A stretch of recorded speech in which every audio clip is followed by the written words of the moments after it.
So good afternoon to everyone. My name is Rafael Murmais. I am the head of energy system needs at ACER. And it is a pleasure for me to open this webinar on streamlining capacity mechanisms in the context of the update of the ERAA methodology, the European Resource Adequacy methodology. So we really want to thank all of you for deciding to spend with us the next 90 minutes. And we are willing to engage with you in the dialogue, in presentations in this time frame, so that is we give you a good insight on the topic at stake today. Before displaying the agenda and hand it to my colleagues, let me say a few words on the relevance of the webinar. And first of all, I like to stress something that possibly most of the audience already knows, but we believe is important to highlight, is of the relevance of ERAA, of the European Resource Adequacy itself. As all of you or most of you know, the European Resource Adequacy Assessment is a very important piece of work that is used to understand, assess, and take decisions on adequacy in electricity systems across the EU. But beyond that, we also see that the ERAA is becoming increasingly important for other processes that relate to assessing system needs. And this ranges from, for example, the assessment of flexibility that also relies on ERAA, and also the assessment of infrastructure, so infrastructure planning, that also relates and also is expected to be in coordination with European Resource Adequacy Assessment. So this in itself speaks a lot about the importance, and indeed, for example, in our department, the ERAA is not only, as I said, is not only an instrument for adequacy, but it goes well beyond. Now, specifically on the amendment of the European Resource Adequacy methodology, we see that there were at least 3 objectives. On the one hand, to get started, is to make it robust for decision making, even more robust. There has been already a lot of experience in improving the ERAA over the last few years, but there is still some room for improvement to make it more robust for decision making. Just to mention 2 elements that will be discussed today. One is, for example, the representation of investors' decisions in a more robust manner. And another one is how to deal with uncertainty in scenarios, and which led to including more than one scenario in the ERAA. This will be discussed later on. So this is one objective. A second objective, equally or more important even, is to support member states in their processes, in this case, through the delivery of capacity market parameters that member states may want to use for their application to capacity mechanisms. This will also be explained later. And last but not least, because it was also one of the elements that trigger the amendment of the European Resource Adequacy Assessment methodology, is to simplify to the extent possible certain elements so that we achieve altogether a timely delivery. As I said, colleagues later will take over with presentations. I will explain these elements more in detail. So let me just say a few words on the agenda before giving it to Daniel Ihastad from ACER as well. So after my introductory remarks, we'll have 2 interventions to set the scene from 2 different perspectives. One from DG ENER by Mathilde Carbonell, who will be talking about the context and of streamlining capacity mechanisms. And then we will have Matt Wiekowski right after, and he will be explaining how this relates to the fast track of the capacity mechanisms approval in the context of state aid. Following that, we will have from ACER, Gilles Bertrand explaining the methodology itself, as he was leading the methodology discussions on our side. This will be followed by some Q&A. And after that, we will have a panel discussion with representatives from ministries of Sweden and Luxembourg, together with a representative of ENTSO-E and the Joint Research Center of the European Commission, and also a member of ACER. This will be moderated by Daniel Hasthoth, and the panel will be introduced in more detail later on. With all that, I'll let you now with Daniel Hasthoth, who will explain a bit on the housekeeping rules, and I wish you enjoy, and of course you will be invited to pose questions when the time comes. Thank you, Jan. Thank you to all of you. Daniel, the floor is yours now. Thank you. Thanks. Thank you, Rafa. So I understand that Rafa will stay with us for a little while, but then he'll has to leave. So I will moderate this webinar from here on. And thank you for the introductory remarks. So a few housekeeping rules very quickly. So use the Slido as usual to pose your question for both the Q&A session after the presentations and for the panel discussion. We'll try to cover as many questions as possible, but our time is limited. So we'll try to take the questions that are voted the most. There is a video recording from this webinar that will be uploaded to ACER website. Please keep your mic muted, yeah, please engage on the Slido.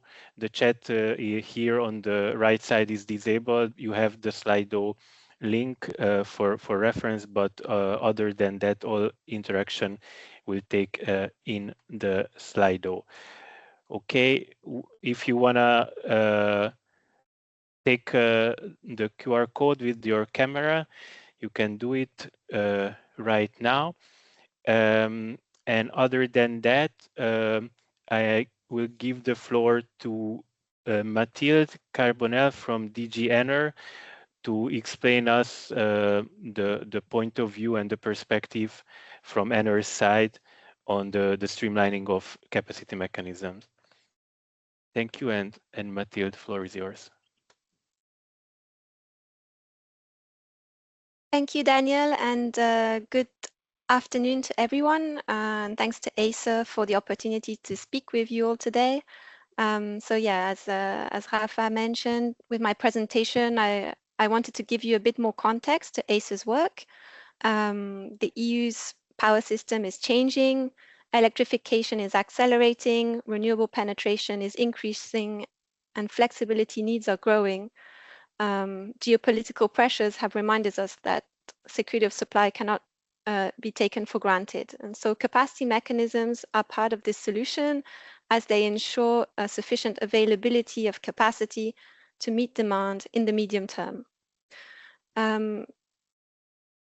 So what was the context? So since the electricity market design reform of 2024, capacity mechanisms are no longer viewed as exceptional interventions.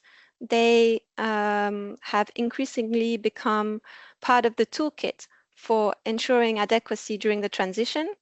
It was also during the electricity market design reform that co-legislators recognized the challenge. The current process at the time for approving capacity mechanism was viewed by some as lengthy and cumbersome. And so that's why co-legislators, the Council and the European Parliament, required the Commission to adopt a report and proposals on how to streamline and simplify the adoption of capacity mechanism. And so the Commission report, which was adopted in March 2025, identifies first the main challenges with what was the approval process, and proposes measures to simplify and accelerate the adoption of capacity mechanism. Among those measures, the Commission requested ACER to simplify the E methodology for the European Resource Adequacy Assessment, which is the topic of this webinar. And because this tool, so the ERAA, is a crucial tool to provide an objective basis for assessing the need for support schemes, ensuring security of supply of what we call capacity mechanisms. the Commission proposal was a new state aid procedure for capacity mechanisms, which follow a target model based on best practice, and that can therefore be expected to limit distortions to competition. This simplified procedure enables a swifter approval by the Commission of capacity mechanisms if EU member states confirm that all requirements are complied with. And so this proposal was part of the Clean Industrial Deal State Aid Framework of June 2025. And my colleague Matt will explain in a few minutes what this new State Aid Framework is all about. So, but before giving the word to Matt, I'd like to walk you through some of the main measures proposed in the Commission report, which are relevant to ACER's work in the area of adequacy. So the first objective was to ease the identification of adequacy concern. In its report, the Commission found that the ERA methodology was sometimes difficult to implement and not flexible enough to respond to evolving adequacy risk. So that's why the Commission asked ACER to review the ERA methodology to simplify it in areas that have been proven difficult to implement and give more flexibility to member states on the identification of an adequacy concern, while of course ensuring the robustness of the framework. In the spirit of simplification, the Commission asked ACER to focus the model on key target years, which are crucial for decision-making, instead of explicitly modeling each year. And the Commission also asked ACER to give more flexibility to member states on the identification of an adequacy concern by developing an additional central reference scenario, which can be used to justify the necessity of a capacity mechanism, and which better reflects the actual pace of the energy transition. The Commission also asked ACER to improve the modeling of investors' risks aversion and introduce a more realistic representation of flexible resources business case. The second objective from the report relevant for ACER's work was the simplification of the setting of member states' reliability standards, or what we call security of supply targets. The Commission report found that the EU methodology for calculating these adequacy metrics, so the reliability standard, value of lost load, and cost of new entry, but in particular value of lost load, or what can be explained as the consumer's willingness to pay for capacity, was cumbersome and costly for member states, especially for small national authorities who may lack resources and staff to carry out this exercise. And so that's why in the report, the Commission also asked ACER to provide to calculate adequacy metrics, the value of lost load, cost of new entry for all member states to ease the setting of their reliability standard. This is what we asked in the second objective. Then the third objective was to facilitate the establishment of auction parameters and the design of availability obligation. This is in support of the new state aid framework, which I mentioned a few minutes ago.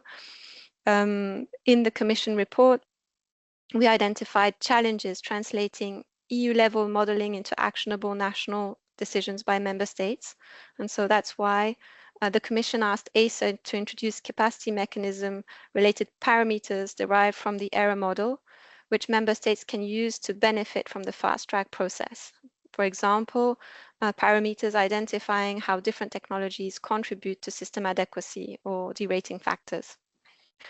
And so in way of conclusion, before giving the word to Matt, the proposed measures should, on the one hand, facilitate the technical work to be carried out by national administrations and TSOs, while at the same time ensuring full compliance with the EU regulatory framework. And secondly, support the new state aid framework, whose purpose is really to accelerate the assessment of capacity mechanisms. Matt, I now give you the floor. Thank you, Mathilde, and good afternoon, everyone. So I'm Matt Janskowski, working at DG Competition, and I'll present an overview of the changes to the state aid rules that Mathilde's already mentioned. And these, of course, these changes to the state aid rules form a part of the overall simplification of the capacity mechanism rules that was mandated by the co-legislators in the electricity regulation. So the new state aid rules were introduced in the Clean Industrial Deal state aid framework, and we had three simplification goals for those rules. So the first one is really about forward visibility. This is visibility on acceptable designs. That means that member states and other stakeholders know in advance when they start designing these measures. That's often quite a long national process. And they know in advance which design elements can be included in their national legislation without risks that later there's a problem with an EU approval. Second, they aim to provide what we called a one-stop shop. And that's really dealing with the situation where rules for capacity mechanisms exist in more than one place. So they exist in the electricity regulation, where co-legislators put in a lot of different rules for capacity mechanisms, as well as in state aid rules. And then, of course, there's also some detailed rules that were implemented in ACER methodologies. So what the one-stop shop idea is doing is putting in place one document where, as long as all conditions are met, all the different rules in the different places are complied with. And then the third element is that this fast track provides an incentive for more harmonization of capacity mechanism designs in Europe. So today we have different designs in many different countries, and this makes cross-border participation difficult because that also often takes different characteristics on different borders. And our understanding is that this can create some extra friction for companies wishing to expand into more than one EU market. So we see the idea of identifying these target models and producing this fast track process as a soft step toward a more harmonized internal market in terms of capacity mechanisms.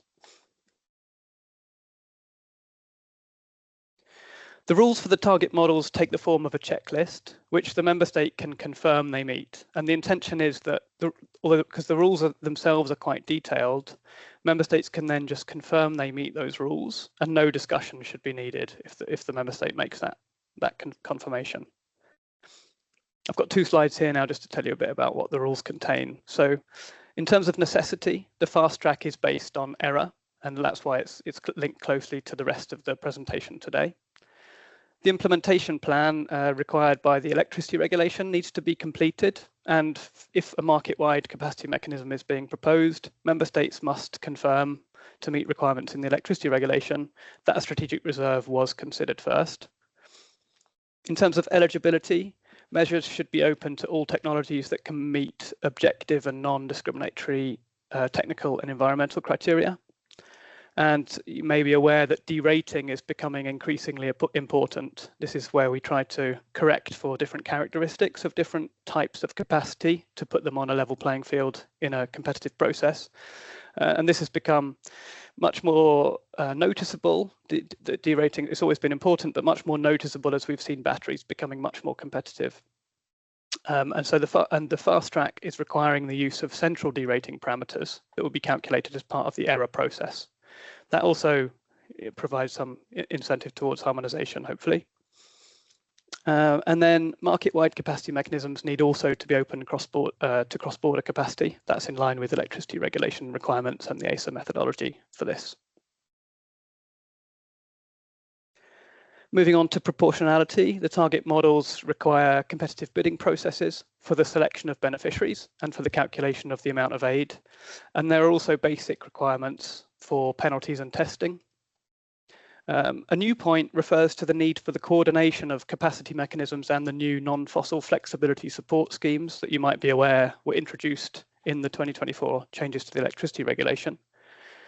So ideally, to avoid overcompensation of some resources or barriers to entry, flexibility needs might be incorporated into a capacity mechanism where one exists. Alternatively, if there are going to be 2 measures, then perhaps the procurement of flexibility and capacity might be co-optimized. However, recognizing that this is potentially challenging to implement, there are various options that are possible even within the fast track. In addition, there's a requirement for consumers creating the need for the measure to cover its cost, and this is aiming to ensure demand response incentives and reduce the size of measures. And to avoid market distortions, the rules require strategic reserve capacity to be held outside the market and only dispatched according to some quite strict and precise rules that are in the electricity regulation. And the rules require, for a market-wide capacity mechanism, capacity to be paid only for its availability. This is to attempt to avoid distortions to market functioning. Final point I want to make is that while we very much hope that the fast track will be useful for member states, and as I said, we hope this helps to promote some more harmonization of what's currently rather a fragmented picture of capacity mechanisms today, it's important to remember that this fast track is only an option. So member states may use the fast track, or they may also request approval for their capacity mechanisms under the pre-existing 2022 guidelines for climate, environmental protection and energy, the SEAG state aid guidelines. Those include a chapter on security of supply, and they're not replaced by these new rules. This is an extra option that will exist alongside the SEAG route. So member states can also partially use the fast track, as any points that they tick off in the fast track list will not need to be discussed as part of an approval under the SEAG. So that's it from me. That's it in terms of an overview of state aid rules, but please feel free to post your questions on Slido, and I'll now pass, I think I'm passing to Gilles, who will tell you more about the amendments to the ERA. Indeed, thank you, Matt, and please feel free to post your question while Gilles will take the slide and present us the ERA methodology. And then we'll stop for the questions before the panel discussion.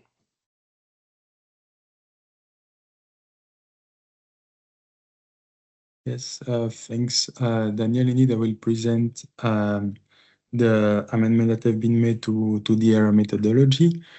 So there were three main aspects as part of the ERA methodology.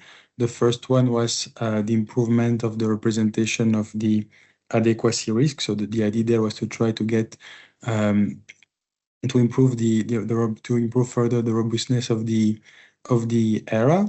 And the second element was linked to what Matt presented before, to deliver these CM parameters that can then feed the fast track process that he presented. So it's an additional use of the ERA to support this fast track stated process. And so in order to be able to deliver these two elements in a timely manner, there was also the need for a third point, which was to try to simplify aspect of the ERA process to meet the annual timeline of the ERA. So the first improvement that I will present was the trends and projection scenario that have been introduced. And so there is a central reference scenario that have been introduced, and this trend and projection scenario, the idea is that is there to reflect the actual pace of the energy transition, because before the amendment, we had only the NECP scenario that is based on policy target and political ambition, but as we all know, the political targets and don't always fully materialize, and that's why there was a need to have this additional scenario that acts as a reality check on what is actually happening in the system. And so for these trends and projection scenarios, there were three main elements that we consider in the methodology. The first one is that it should be evidence-based, so it should be based on observation of the system, so it can be based on the past trends and evolution of the different variables. For instance, we can look at what was the past evolution of the demand to try to project how it will evolve in the future. For supply, we can do the same. TSO can also look at what are the requests for connection, both on supply or demand side, and then the idea is that based on all this evidence, they can make a projection on what could be a credible evolution of both demand, supply, and grid evolution. The second element is that is based on transparency, because in the methodology it was not possible to introduce a harmonized methodology for all TSO that would say how they have to perform their projection. And this is coming from the fact, one of the reasons for it is that not the amount of data that is available for a TSO vary greatly from country to country, and so it's not possible to just set an harmonized methodology on how to do it for all TSOs. So TSOs have quite a lot of freedom on what based on the principle that we've set on how they will make this projection of the evolution of the system, but this flexibility that they have in how they want to make their projection, then there is a counterpart to it, which is to have transparency on the assumption that they've used in order for stakeholders to be able to properly interpret the result. They need to know what are the exact assumptions that have been made by the TSOs. And then the third element it's a clear delineation from the NECP. And the idea there is that policy can be accounted for in the trends and projection scenario if there is already implementation steps that are ongoing and it's clear that they will be implemented, then you can account for these policies. But we should not account for policies that are simply targets that are set without any without any clear implementation measures. So then another element is the WIF CM scenario, because this is a scenario that was required in the previous version of the ERA methodology, but it has not been delivered in the last 4 years, and ENTSO-E was proposing to make it non-mandatory, and there we have not accepted that, and we wanted to keep this scenario as mandatory, and for two main reasons. The first one is that it's a legal requirement to have a WIF CM scenario as part of the ERA. And the second element is that the WIF CM scenario also bring interesting insight to the ERA, and so we think that it also brings a lot of benefit for stakeholders. And that you can see from the fact that the without and the WIF CM scenarios have different purposes, use and scenario outcome. So in terms of purpose, the without CM scenario is there to explore what would happen if all CM in Europe would be discontinued starting now, while the WIF CM scenario is there to reflect what's the most realistic situation, accounting for the CM that are present across Europe. And in terms of use, the without CM scenario is there to justify the need for introducing a capacity mechanism. Basically, it's there to identify adequacy concerns. So it can be more seen as an administrative scenario that is there to see which member state have an adequacy concern and can introduce can demonstrate the necessity for a capacity mechanism, while the WIF CM scenario, the use is rather to see what is it allow accounting for the interaction between the different capacity mechanism across Europe. Then in terms of scenario outcome, the without CM scenario is somehow a theoretical scenario of what would happen if all CM would be discontinued, but that's not the most likely outcome of the future. And so the WIF CM scenario is actually the most realistic one, because it accounts for what is the impact of the different CM that have been approved in Europe. And so this WIF CM scenario is also quite relevant for the MEC computation. So it's the maximum entry capacity, and it tells you how much a country can rely on other member states for its security of supply. And there, what you can see in the left graph, you can see based on the security of supply monitoring report of last year, what was the procured maximum entrance capacity and capacity mechanism in yellow. In black, you can see what is the value that have been computed by the TSOs, and in gray, the value that have been computed by the RCCs based on the ERA. And you see there are quite big differences between the value that have been computed by TSOs and RCCs. And this is coming basically by the difference in the scenario that they've used. And one case that is actually quite interesting to look at is the case of France, where you see that the computation from the RCC says you have 5 gigawatts. And so that basically means that France can account for, in terms of scarcity, for 5 gigawatts from other countries in Europe, while the computation from the French ERAA gives actually 10 gigawatts. And there actually the difference in the scenario that's quite interesting is that the 5 gigawatt computed by RCC is based on the without CM scenario of the ERA, which is not in line with the MEC methodology, because the MEC methodology refers to the WIF CM scenario, but RCC were not able to use it because it was not delivered by the ERA, so they had to compute the value based on the without CM scenario, while the French ERAA rely on a scenario that is much closer to a WIF CM scenario, and it gives much higher value. And you can understand that because when you account for capacity mechanism in other member states, you account for the fact that they are resolving their adequacy issue by procuring more capacity nationally. And so you are able to rely more on them because they have more capacity.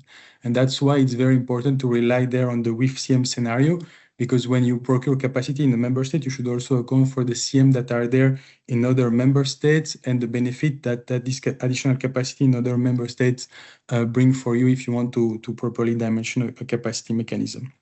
And that's another reason for which the WIF CM scenario, if we have requested that it's run inside the ERA, because then it allowed the RCC to rely on the WIF-CM scenario for computing the MEC in further editions. Another element that Rafa also mentioned in the introduction was the representation of behavior of investors. And there were two main elements. The first one is the representation of the revenue of flexible asset. And the other one that I will cover in the next slide is about risk aversion. And so in terms of revenue of flexible assets, there are two main elements that were considered: the revenue from ancillary services and revenue from intraday markets. And there we have found also evidence from studies that have been conducted for NRA. So there was the study of Compass Lexicon that was done for the Belgian NRA that was explaining how to estimate the revenue, the importance of ancillary services revenue in the business case of investors, and showing that actually it's quite relevant.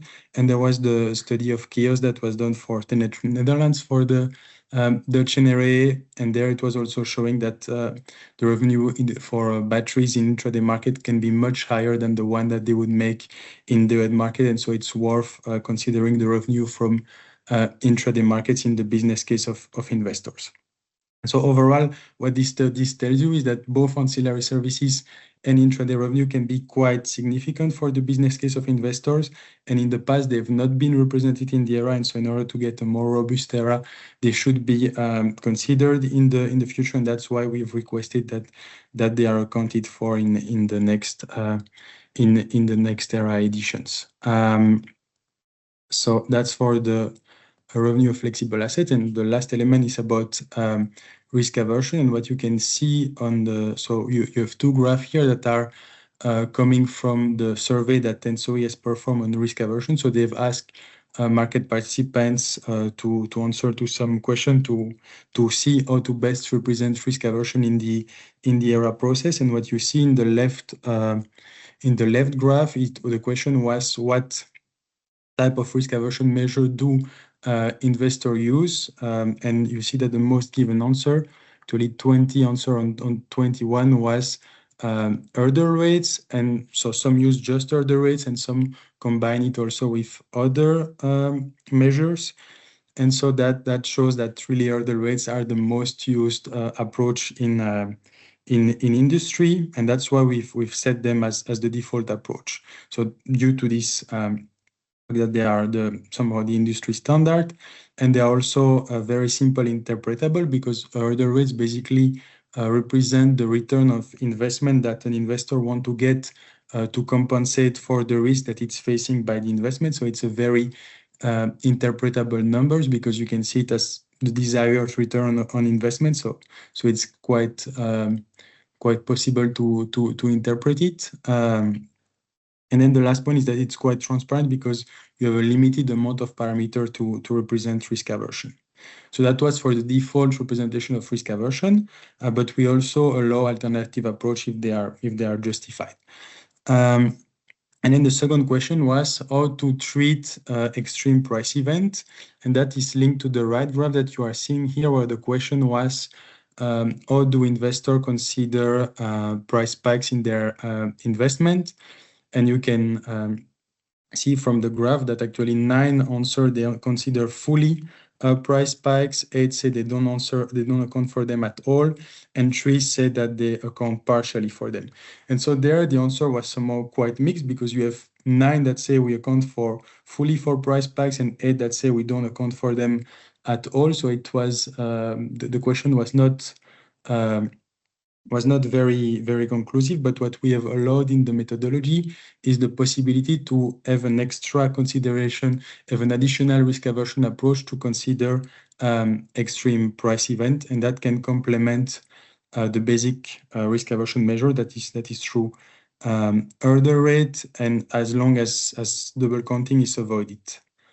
And for this approach, we have inspired, for extreme price event, we have inspired ourselves from the approach that was used in the French NRA.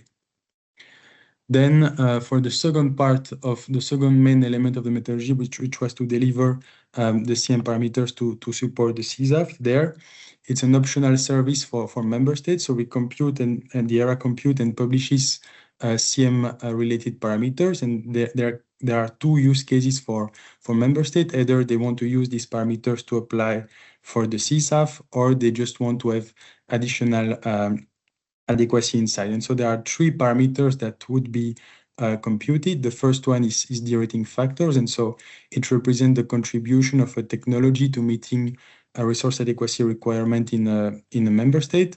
Then you have the total firm capacity need, which is the amount of firm capacity that is needed in a member state in order to meet a reliability standard. You have the adequacy gap, which represents the amount of capacity that is missing in the member state in order to meet its reliability standard. And so, as I've just mentioned, there are two main use cases for member states. The first one is for the one that want to apply for the CSAF.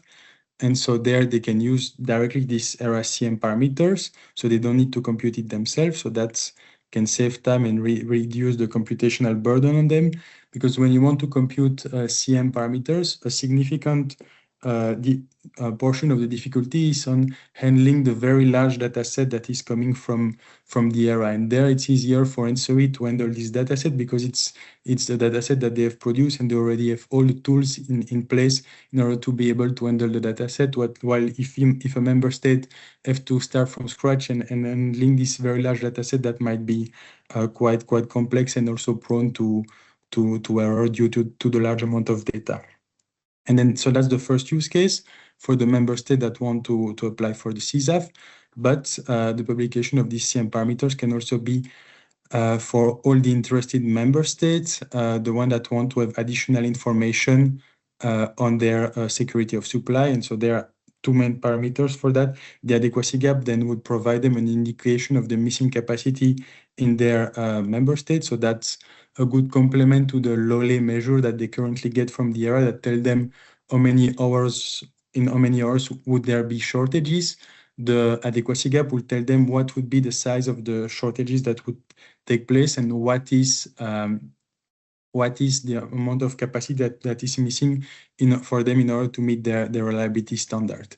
And the second is the rating factors that reflect the value of adding a given technology given their capacity mix, and that can help them to see in the future which type of capacity brings the most benefit to their country based on the current capacity mix they are having.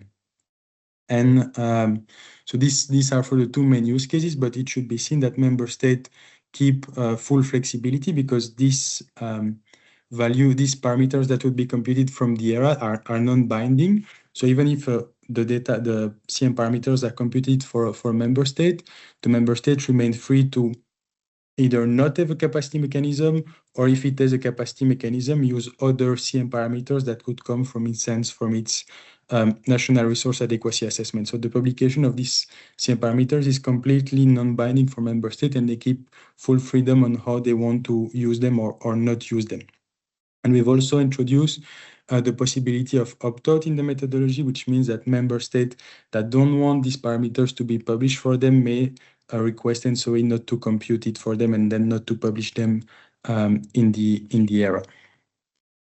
So that was for the support part of the methodology, trying to support the fast track. And then for the simplification in the methodology, the first part of the simplification was three simplifications that we added. The first is to focus on key target years. So until now, the ERA had to model the 10 years horizon, and this is quite complex computationally to consider all these years. And what has been done in the amended ERA methodology is to allow ENTSO-E to only model explicitly 4 target years, and then derive the result for the other target years through interpolation. Then another simplification was the removal of a mandatory sensitivity that ENTSO-E had to perform. So there was a sensitivity that was required if restriction of free price formation are introduced by some member state, that ENTSO-E had to also run a sensitivity where this removing this restriction of free price formation, that we have canceled this mandatory sensitivity. And the third one is the simplification of the treatment of implementation plan. And there, the idea is that until now, ENTSO-E had to explicitly include in the model the different elements of the action plan, while now they can estimate the impact outside of the model and then just introduce the impact of the model, which simplified the computational difficulty. Then another simplification that we've tried to apply is that for these elements that are required for ENTSO-E and that they have not yet implemented, so the representation of flexibility revenue and the WIF-CM scenario, we've relied on methodology that either have already been implemented by TSOs, but always on methods that have been tested. And so for the representation of flexibility revenues, so both ancillary services and intraday revenues, we've based ourselves on the study that I showed before that have been done for the Belgian and the Dutch ERAA. And the idea of this approach is to not compute explicitly in the model what are the revenue of ancillary services and intraday revenue, but rather to outside of the model compute based on historical data, what could be the revenue from ancillary services and intraday revenues, and then project it for the further target years, and then just add this expected impact again in the model. And so by this exogenous consideration of revenue flexibility, that is simplified the modeling work for ENTSO-E. Then for risk aversion, we've also based ourselves on methods that have already been implemented because hurdle rates have been implemented historically in the Belgian ERAA as well as in the ERA. And the specific treatment of extreme price event is inspired from the French ERAA. And then for the WIF-CM scenario, we have allowed a simplified approach we've introduced the possibility for ENTSO-E to use a simplified approach, and this approach we have tested it has been tested also in academic work. So the idea here is that we have ensured that there was no new requirement in the methodology that have never been tested. So in order to be sure that it's feasible for ENTSO-E to deliver it in the required timeline.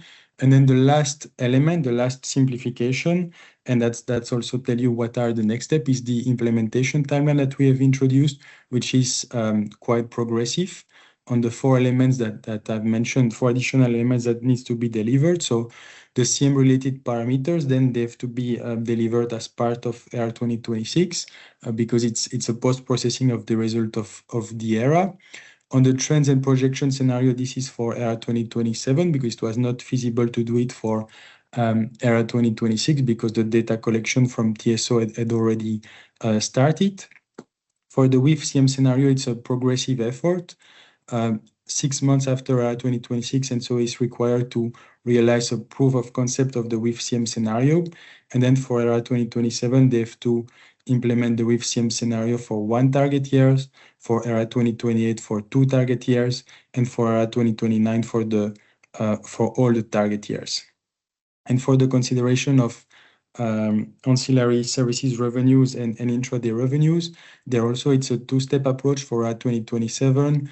ENTSO-E should analyze all the approach that TSO have implemented nationally to consider ancillary services and intraday revenues and try to assess how this can be generalized for a European computation, either by having all TSO implementing one of the approach or by using interpolation using extrapolation to try to get the data for the TSO that don't have any approach implemented to assess what are the revenue from intraday or ancillary services. And then finally it should be implemented in ERA 2028. And so Daniel, I give the word back to you for the Q&A. Thank you, Gilles.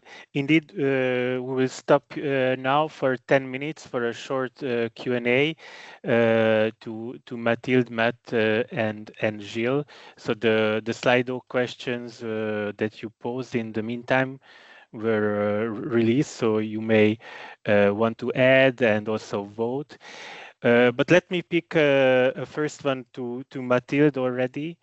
So regarding the CSAF target model, what is the process for checking that any plan for removing barriers to demand-side response is A, comprehensive, and B, is actually implemented? Thanks, Daniel. So yeah, to answer this question, we need to look at requirement 2 of CSAF. So where it says that member states need to have received an opinion from the Commission on their market reform plan. And so ahead of the notification of the scheme under CSAF, member states need to submit a market reform plan to the Commission for its opinion with measures to remove regulatory barriers and market distortions, including linked to demand response, because we believe that a well-functioning market is essential to ensure security of supply. And so to ensure that this market reform plan is comprehensive, the Commission usually always consults the plan to collect stakeholders' feedback and so that we can ensure everything has been taken into account. And to ensure that the measures have actually been implemented, member states need to send a monitoring report every year to the Commission, which monitors the implementation of the reform. So that's how we see if the reforms have actually been implemented. Thank you, Mathilde. So the next question is to Matt. How will the fast-track capacity mechanism framework ensure that decentralized flexibility, such as demand response, storage, and aggregated distributed assets can participate on equal terms with conventional capacity? So a little bit following the logic of the previous question, again, a question to the newer types of technologies. Well, thanks for the question. So I think part of the answer is what Mathilde said. So CSAF is integrated with the process in the electricity regulation for market reform plans or implementation plans, I think they're called in the regulation. And so that would often include elements that help support demand response and other decentralized resource participation in the market. And that's one element that has to be done as part of an approval under the fast track. Then I think there's elements that support this in a number of different places, because you have, for example, a requirement for openness and then just the use of non-discriminatory objective criteria for participation. Other than that, it has to be an open eligibility in the measure and a selection through a competitive bidding process. You have a requirement to use the central parameters for derating that would hopefully ensure a reasonable objective a way of counting the contribution of those decentralized resources. You have the requirement for the charging to be linked to the costs of the measure, levied on consumers according to the costs for the measure, which is a way of helping, what we would sometimes call implicit demand response, rather than the explicit demand response that participates as a kind of direct capacity provider in the capacity mechanism. And then just as a general point, member states, so the idea is member states confirm that they meet this checklist of requirements, and then that is then bound into a state aid decision. So if they then deviate from that, then they're at risk of a complaint. So there's also this usual route where people can complain if aid measure isn't properly implemented. Thank you, Matt. Let's have one question for you, Gilles, as well. Though this one is quite a heavy one. Maybe some of the panelists will also want to comment on that.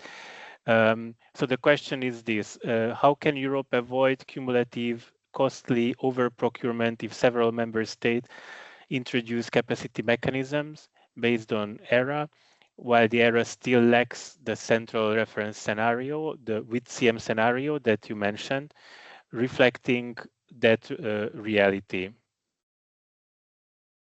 Yes, so indeed, that's actually one of the reasons for which we think that the WITCM scenario should remain part of the ERAA, and it was not acceptable for us to put it as non-mandatory. That's indeed for ensuring that you don't have over procurement of capacity mechanism, because the WITCM scenario is indeed the one that will ensure that a member state account for the capacity that is introduced in other capacity mechanism. So indeed, this scenario is needed if you want to make a proper dimensioning, and that's why we have kept it as mandatory in the ERA. And what you have to see is that in ERA 20, starting in ERA 2027, it will be delivered for one target year, and for ERA 2028 for 2 target years. And the target years that we have chosen there were actually the one that were relevant for the capacity mechanism. So the year first, for ERA 2027, starting with the earliest target year. So that is the one that could be used in order to support setting the procurement for the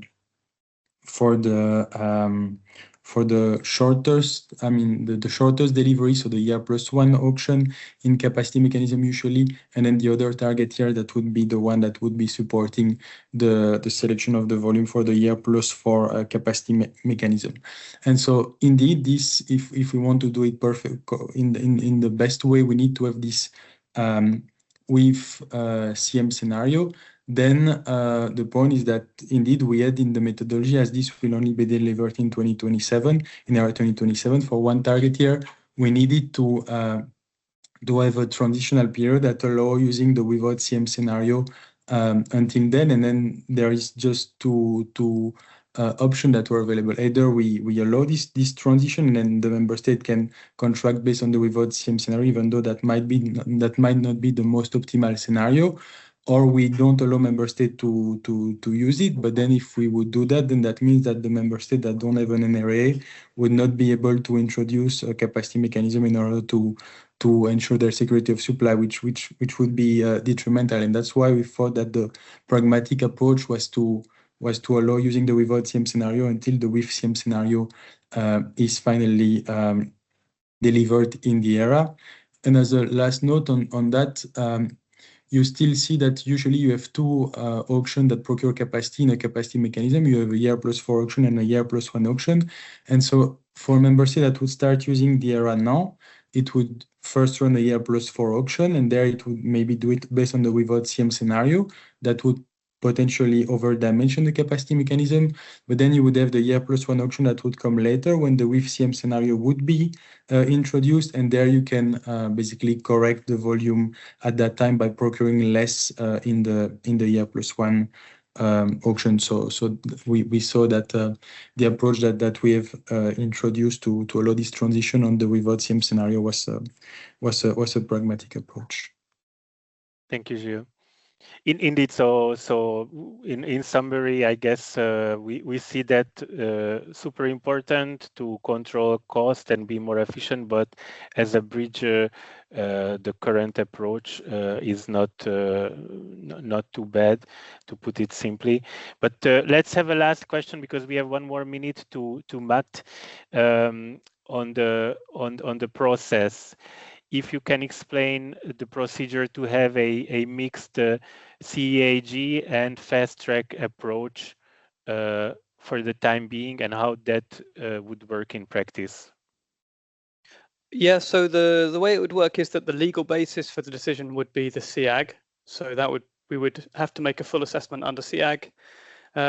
That means that additional points that aren't in CSAF but are in CEAG would be applicable. And I mean, the most obvious one is that there's a requirement for us, I think, normally 6-week public consultation, that it doesn't exist under the fast track. But the process could still potentially be accelerated, because any points where the member state says that they comply with the CSAF target model would not have to be discussed. They would just be, compatibility can be assumed for those elements and can be approved, no problem, under CEAG.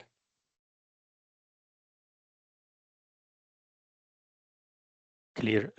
Thank you. Let me take one last question from the from Slido, because it relates more to ACER about the parameters, the cone and the vol. There was a question. Okay, but when do they come? If you go on our website, you see that we consulted on the cone parameters, so the cost of new entry, basically the economic parameters for resources. and we consulted with an initial set of values, and we received a lot of reply. We are working on that, and we will publish in around a month's time the values that we propose. And for the value of lost load, so the other component that ACER is tasked to calculate on an EU level to facilitate indeed the fast track. This is here we are in the process, but a little bit we have to wait a bit more. So expected beginning of next year.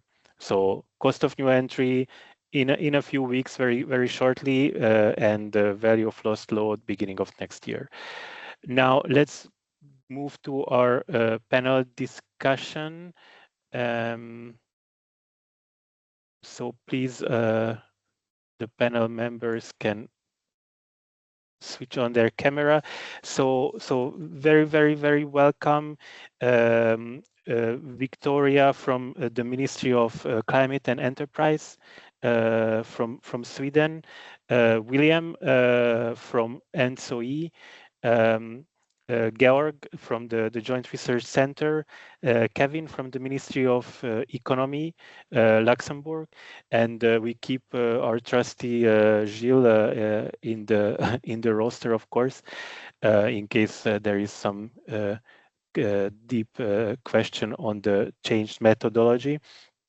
And I will ask each panelist to briefly introduce your perspectives, and I will guide you with some initial question, and then we will pick more questions from Slido after the initial round of questions. So first, I will ask Victoria. You were involved in setting up the capacity mechanism in Sweden.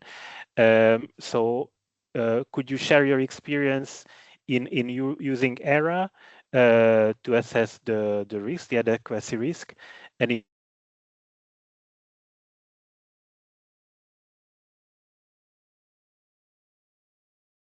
for maximum 5 minutes, so then we can have some more questions from the audience. So your experience with ERAA, Victoria, floor is yours. Yes, of course. Thank you for the question. I'll gladly share our experience.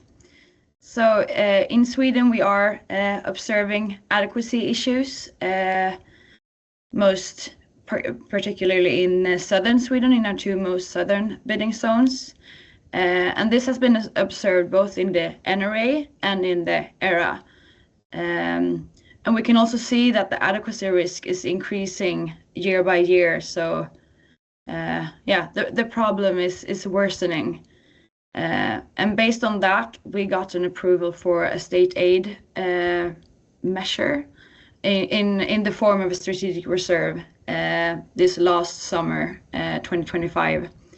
And I want to clarify that we did not use the fast track. However, there are similarities between the fast track and our process.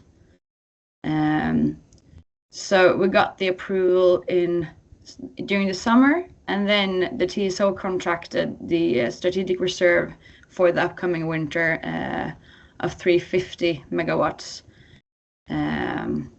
Yeah, and so during the design of the strategic reserve, but also during the tendering process, we used the ERAA as a basis of dimensioning the need, both to specify the actual volume of the capacity needed, but also the contribution from different types of technologies or different types of resources, rather. So in practice, I guess we do almost the same thing as Jill mentioned. What did you call it? An adequacy gap. So you see how much capacity is needed to reach to limit the expected energy not served in the ERAA, to limit the loss of load expectancy to the reliability standard of 1 hour that Sweden has decided on. So yeah, that's the dimensioning part of it. And the loss of load expectancy and the expected energy not served is, of course, both taken from the ERA with the goal of contracting enough capacity to get the LOLE, loss of load expectancy, to the reliability standard. So there is a very clear link between the ERA and the dimensioning of the Swedish reserve. And we also discussed a little bit regarding the derating factors previously during this webinar. And I guess you could say that Sweden uses the ERA in derating as well, since it is important to consider the characteristics of the resources when dimensioning the strategic reserve. And you can take an example that we need to take into account that the duration of scarcity events is different in the ERA simulations, and depending on the duration of the scarcity event and the duration of the capacity, the reserves, you're gonna have a different contribution to a wider range of scarcity situations depending on the duration of the reserve or the resources. And this is also something that is taken into account in the dimensioning. Yeah, so in a way, the ERA doesn't only help us with the dimensioning of the strategic reserve, but also with the designing of the tendering process. I'll leave it at that. Thanks. Yeah, thank you, Victoria. It feels like the one-stop shop idea is let's say piloted in Sweden in this regard, and indeed I would pick up on your comment on kind of using the different elements from ERA, the derating, and then which leads to the dimensioning and the risk identification, because indeed all of this needs to be consistent with each other, otherwise the different parameters will not work together. Thanks for that, for sharing that with us. I will go to Kevin now to hear another ministry's experience and perspective. So Kevin, from the perspective of Luxembourg, but maybe also if you can talk a bit from the Penta perspective as well. What is, in your perspective, the main expectations regarding ERA and its role in supporting national adequacy assessments and policy decisions? Thank you, Daniel, for the question. I will first start from the national perspective, and then I'm happy to also talk a bit about the work we're doing in Penta. But yeah, so first from Luxembourg's perspective, ERA is extremely important. I think it was mentioned a couple of times, especially for smaller countries where we don't have the capacity to do our own national assessment, at least not yet. The ERA is really one of the valuable insights we can get for our own security of supply, but also for neighboring countries, and also what possible interdependencies are between neighboring countries and also in the region. So for us, since ERA plays such an important role, one of the key expectations we have for it is that it provides robust results and in a transparent process. So transparency on input data, the modeling choices, and the underlying assumptions are really crucial, because ultimately, and I think that is really one of the critical points, the data, the assessment, and the results, they need to be trusted by policymakers for these to flow into policy decisions. Other than the transparency, we also think that ERA needs to produce results that are useful from a policy perspective. And I think that's where the introduction of these capacity-related mechanisms, capacity-related parameters, is a very positive development. Indicators like LOLE or expected energy not served, they are of course very valuable from an expert view, but they're often a bit difficult to communicate to outside of the expert community. And these capacity-related indicators are a bit more tangible. They are easier to translate into policy discussions, and this is really where we see a positive development that was introduced in the amendment of the ERA methodology.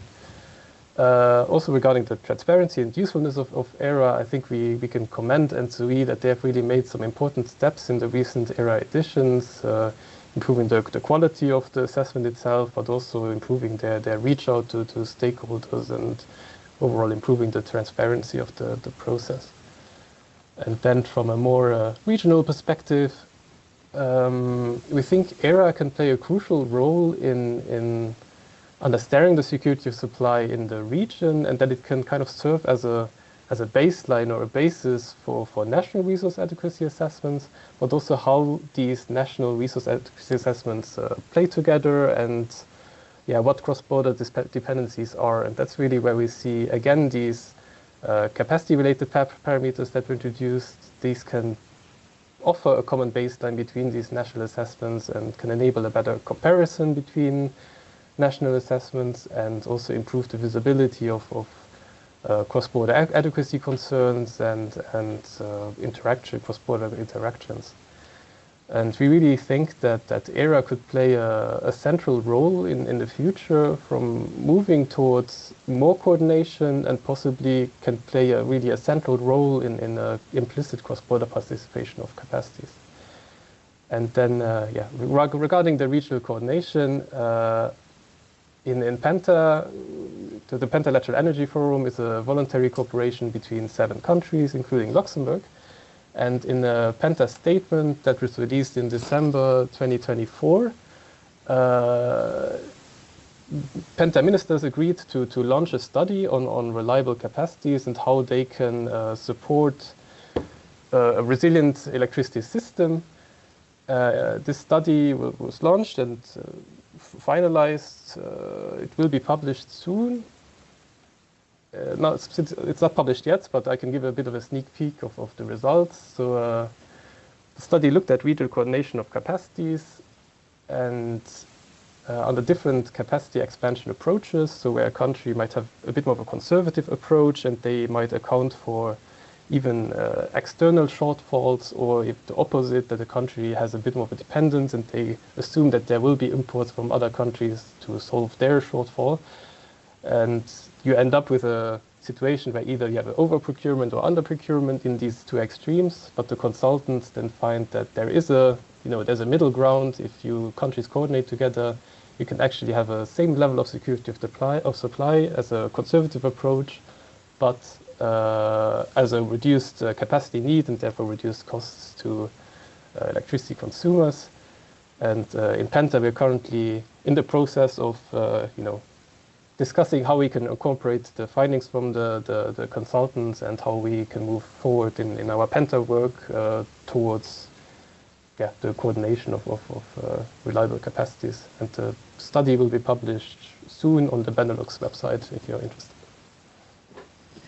Absolutely, very, very interested, and I will mention that also happy to hear that your results go in line with some of our results from our annual Security of Supply Monitoring report, where we calculated that indeed the coordination can severely reduce the capacity to be procured, so we can do more with less. And I also will pick up on your point on different countries will take different services from ERA. We'll use ERA differently. Smaller countries, bigger countries, more connected, less connected. So I think it can, we should also see that as well. It may not fit everyone, but we can all take some benefit from it. And with that, we can go to William from ENTSO-E, who was the main architect of the revision on the ENTSO-E side. So William, my question, the methodology is out now. Do you receive feedback from stakeholders? How do they use ERA? What are the main expectations that they express? What do you hear from your point of view? Thanks, Daniel. And also thanks very much from my side for the opportunity to present ENTSO-E's views here today and joining this really interesting webinar. Maybe just to start off with, indeed, we receive quite a lot of feedback from stakeholders as part of the, well, on the one hand, the annual ERA editions that we do each year. As part of our regular consultation processes, we consult with stakeholders usually at the start of each ERA, as also at the end, where we reflect on the results and priorities for further development. But as you mentioned, in the work on the ERA methodology, we also consulted heavily with the stakeholders on the draft version of the methodology that we published for consultation. And you can imagine with such a pan-European study as the ERA, we get a lot of feedback from all kinds of stakeholders. This can be member states, of course, but also market parties, industry groups, think tanks, and of course NRAs and ACER as well. But we also see, based on the feedback, that there's a lot of diverse interests and also perspectives when it comes to the ERA. And the feedback is very broad, and this can range from very specific, let's say, comments about, oh, in this particular country, we should be using a different value for this assumption. For others, there's requests from, let's say, stakeholder and let's say, industry groups to consider specific technologies. While some of the feedback is, of course, more high level on the overall approaches that we should be applying in the ERA. But what I think it's worth doing today is focusing more on the feedback from member states who, from our perspective, are the key stakeholders of the ERA, because ultimately they have the responsibility to manage security of supply in their country and have the ultimate choice on the policies that they implement to support resource adequacy. And for them, I would say, and I think we can also refer to the other member states that are represented here today, the ERA has two main purposes that it's used for. On the one hand, it's a tool for directly monitoring security of supply based on the adequacy indicators which we publish for the next 10 years. And of course, if they identify an adequacy concern in their member state or bidding zone, the ERA can be a basis for applying for the introduction of a capacity mechanism. But there's also a second key, let's say, use for the ERA, which is as a source of input data and assumptions for other studies, including national resource adequacy assessments, which a number of member states do to complement the ERA by modeling, for example, certain country-specific details in much more detail than is possible in the ERA, or looking at other risks and uncertainties which also can't necessarily be included in a full pan-European study. And coming back to the main feedback, I would say that we receive from member states, and especially as part of the methodology revision, there are a wide variety of views even within member states. I think Kevin mentioned for the Luxembourg ministry having some new parameters in ERA, which I think we'll come back to and discuss shortly, brings additional value. While during the same consultation, some member states also expressed a wish not to have parameters included in the ERA. And I think this is ultimately come back in the final methodology with the introduction of the opt-out possibility. This is just one example, but I would say that the main feedback we get from stakeholders in a particular member states relates to four key areas for the ERA going forward. So the first one would be scenarios which are far more grounded in reality. I think the trends and projections scenario that will be implemented as part of the new methodology will be a big step forward in this instance, so that we actually have a central reference scenario which let's say, more accurately reflects the current state of the energy transition in each member state. The second point where we also get a lot of feedback is a wish to consider a broader range of uncertainties in the ERA. So the ERA, while we are limited in what we could consider in terms of the number of central reference scenarios and target years, the future is uncertain. And I think member states in particular want to be able to understand what is the uncertainty and how the future system will develop? How will that impact the security of supply risks for their member states? And ideally, by considering additional sensitivities and scenarios. Of course, that's a bit limited in what we can do in a pan-European study like the ERA, and one of the reasons for having a complementary national resource adequacy assessments. The third ERA aspect where I would say we get quite some feedback, and this was also mentioned by Kevin, is transparency on the ERA input data, methodologies and results. And this is something we constantly try to improve with each edition. And this will also be the case with the new methodology. We'll be publishing much more, let's say, hourly results from the ERA to support member states in additional national assessments. For example, the assessment of flexibility needs.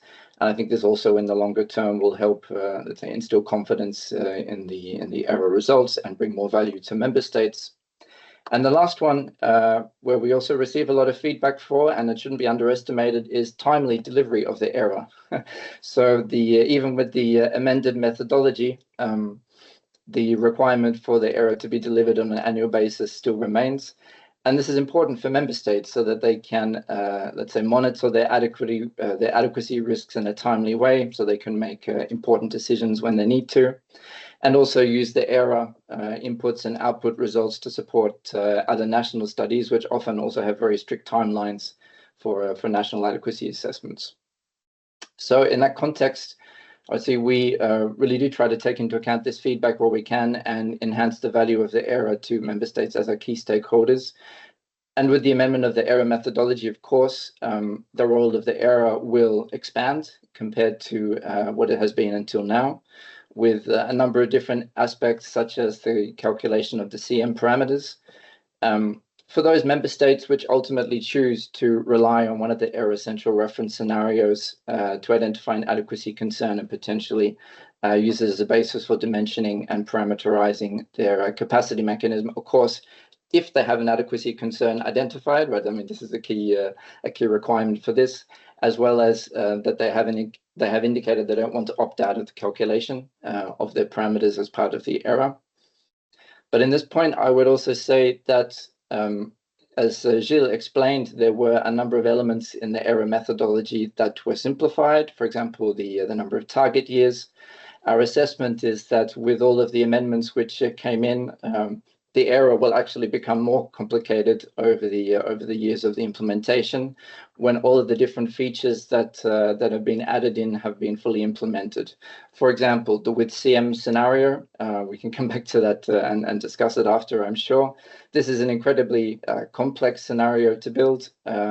In some national studies where this is done, I mean, there's a lot bigger time frame to considering it, even though it can have additional value, of course. Also, the additional revenues. It was interesting to see you picked up on the national assessment that we performed in the Netherlands and also the Belgian case. I think we can come back to that later, but these additional complexities can be considered in national assessments where you can explore, one country in a bit more detail. Trying to incorporate all these additional complexities in a pan-European context will, of course, be challenging, as will the calculation of the CM parameters, given the amount of data that needs to be assessed and processed, and especially if it's based on the with CM scenario, this will, of course, be challenging.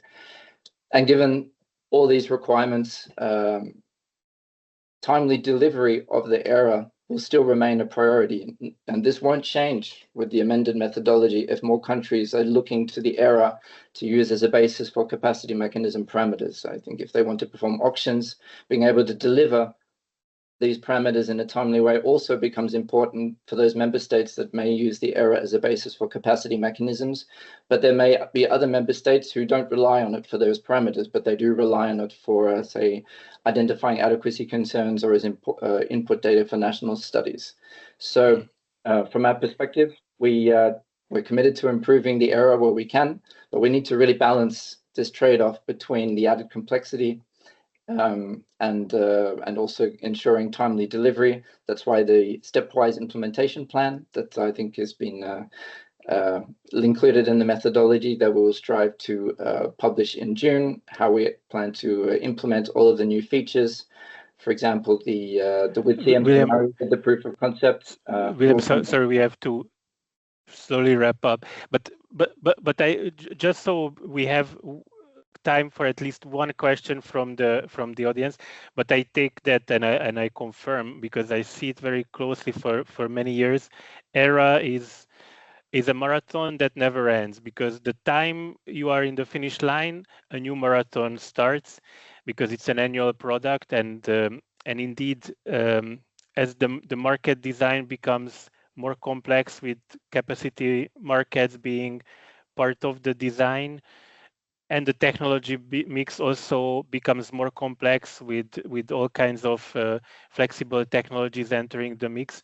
The task has not become easier, though we made some simplifications. So indeed, and timely delivery is very important. But let me give the word very quickly to Georg from the Joint Research Center, who has followed ERA for many years and is himself a modeler and an expert on adequacy, to give a very short, maybe 2-3 messages max on what, from your research academic perspective, should the ERA deliver that is the most useful for policymakers and regulators and stakeholders. And then I will have a follow-up question from the Slido. So please take 3 minutes and have one last question, and thank you, Georg. Yes, Daniel, thank you very much for the question and for having me. So I think it's basically obvious what the stakeholders, the regulators, the politicians need from the ERA. It's an accurate picture of risk in the European system, of the adequacy risk with regard to the next 10 years.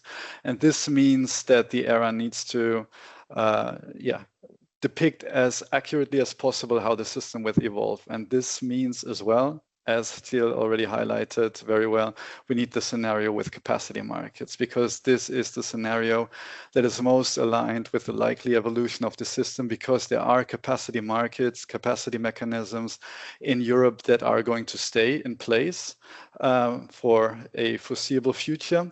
And therefore, this is, I think, the scenario that models or that depicts most accurately the risk.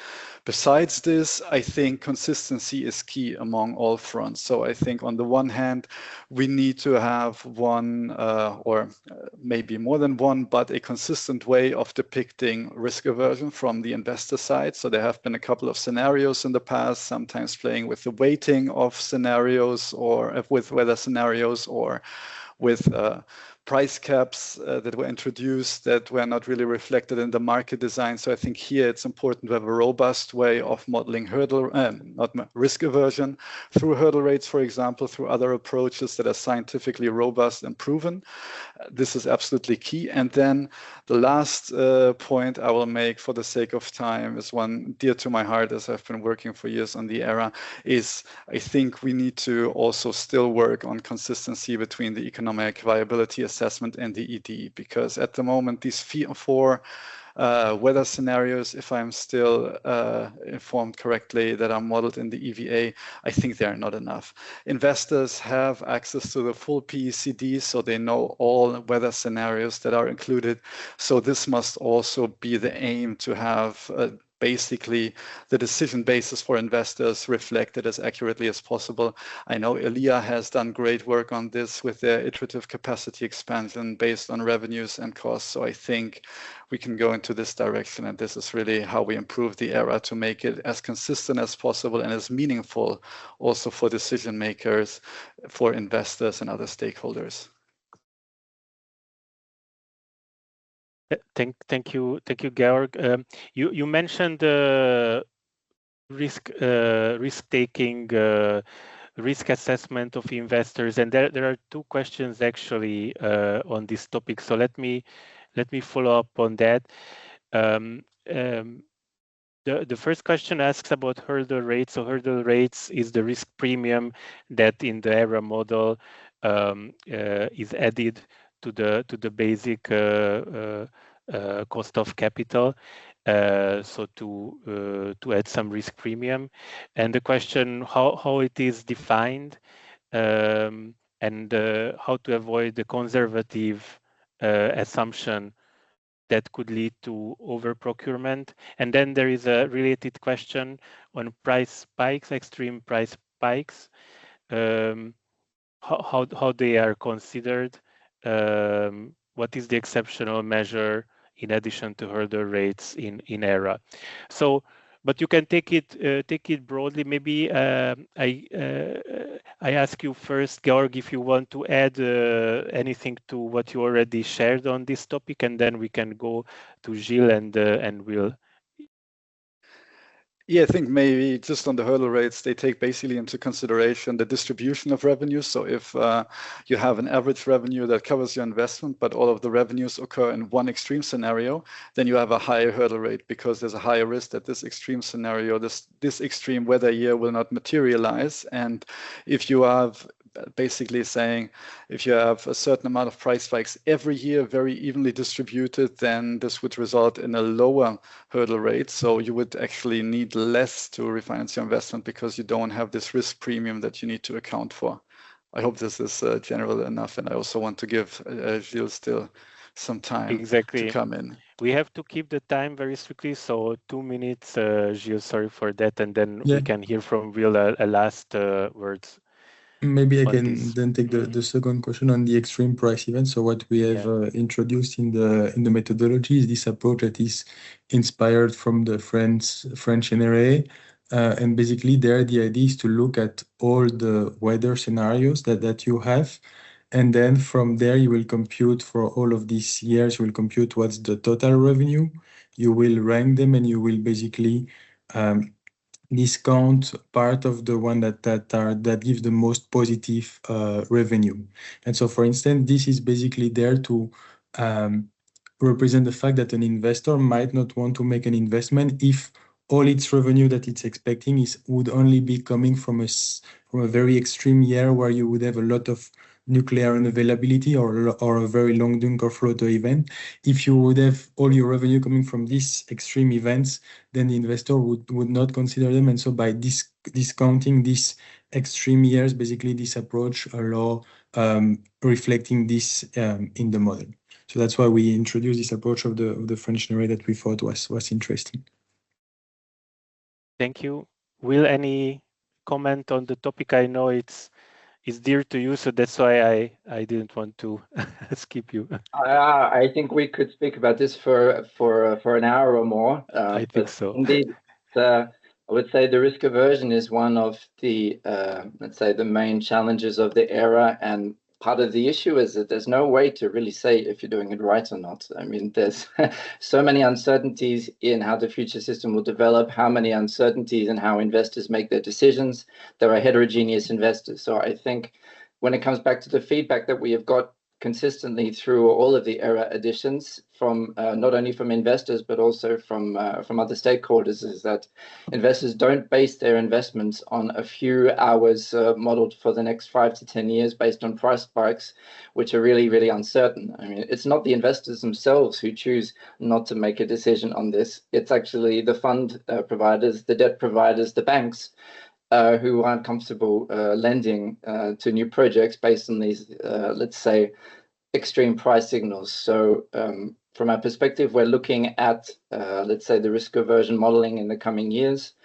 We've seen the amendments to the methodology, which we also discussed, right? So we see the need for some complementary approaches. This could be, for example, additional risk criteria or investment criteria. One of them, of course, can be this discounting of prices and the scenarios which we're looking into.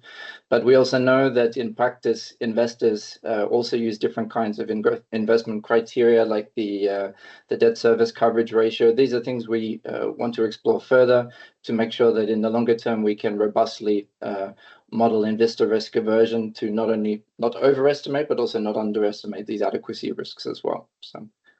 Thank you, William. Indeed, so we will work on that going forward. ENTSO-E, ACER, and happy to receive from stakeholders input, because indeed it's difficult to say if we are doing it right unless we are in close contact with all the stakeholders, the investors, and the wider community. So with that, I will thank you. All of you, the colleagues from the Commission and the panelists, Victoria, William, Georg, Kevin, and Gilles, for being with us, and all the audience. Thank you for dialing in.